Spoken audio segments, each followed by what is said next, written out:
Saudara-saudara, di dalam tradisi orang Yahudi ada 3 ritual penting yang biasa dilakukan. Kok muridmu itu nggak puasa? Kalau kita nggak berpuasa, kita adalah orang yang cepat puas kan saudara?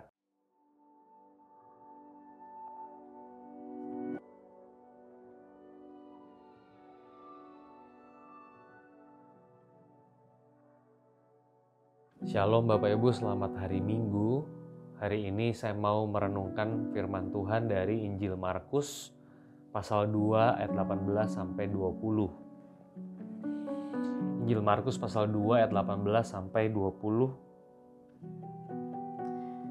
Pada suatu kali ketika murid-murid Yohanes dan orang-orang Farisi sedang berpuasa, datanglah orang-orang dan mengatakan kepada Yesus, "Mengapa murid-murid Yohanes dan murid-murid orang Farisi berpuasa tapi murid-muridmu tidak?"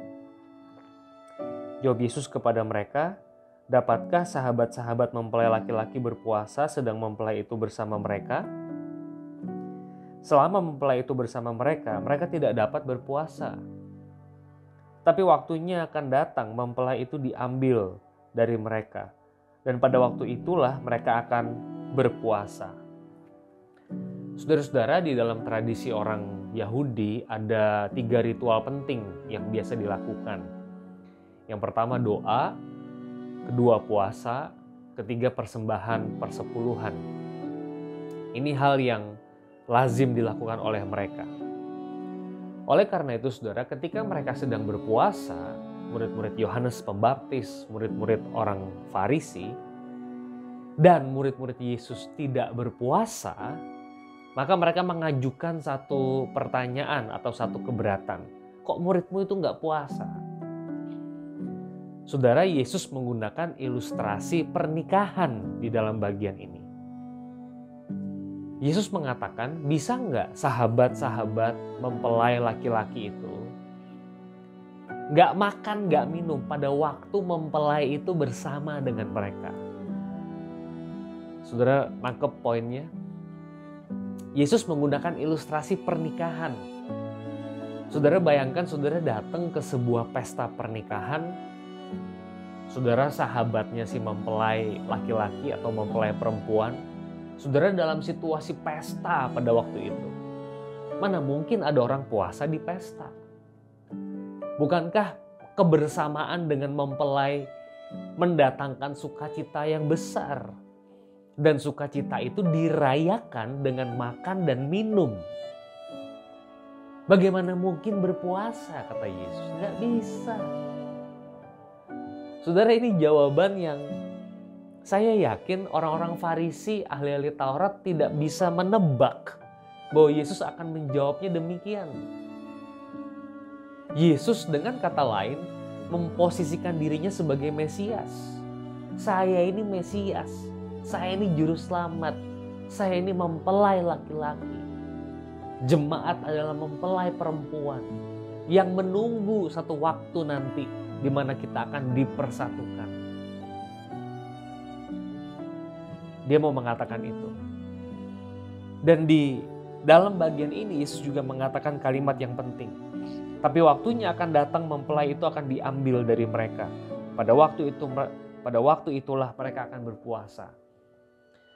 Saudara, kita baca cerita Injil, Yesus akan mati, 3 hari kemudian akan bangkit, bersama dengan murid-murid naik ke surga. Setelah itu terjadi, murid-murid akan melayani Yesus dengan susah payah. Kita baca kisah para rasul, Petrus akan difitnah, dihadapkan dengan mahkamah agama. Kita baca secara tradisi bagaimana rasul-rasul mati dengan cara yang mengerikan. Ada yang salib X, Petrus salib terbalik, ada yang digoreng. Kita membaca bagaimana Paulus disesah, dipukul, karam kapal, kerap kali berpuasa, kata Paulus. Saudara, puasa itu menjadi sesuatu yang penting ketika menantikan, menunggu kapan saya bisa bersama-sama dengan mempelai.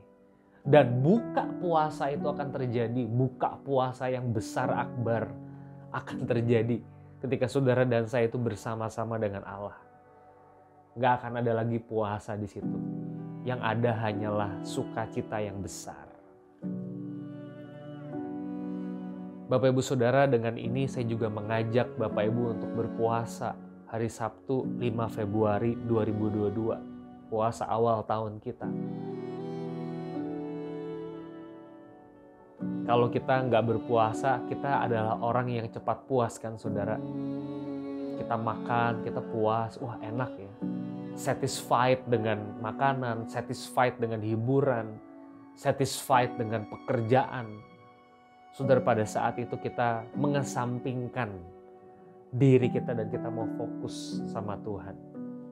Saya mengajak Bapak Ibu untuk berpuasa. Puasa kita nggak kayak puasa di PL, ketat sekali.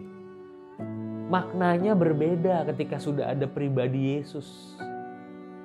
Yesus bilang kan, masa anggur baru ditaruh di kantong kulit lama? Saudara, anggur ditaruh di kantong kulit itu membuat, anggur kan ada alkoholnya, membuat kantong kulit itu memuai. Kalau kantong kulit yang lama diisi sama anggur yang baru, dia akan makin memuai dan robek, akan koyak dia.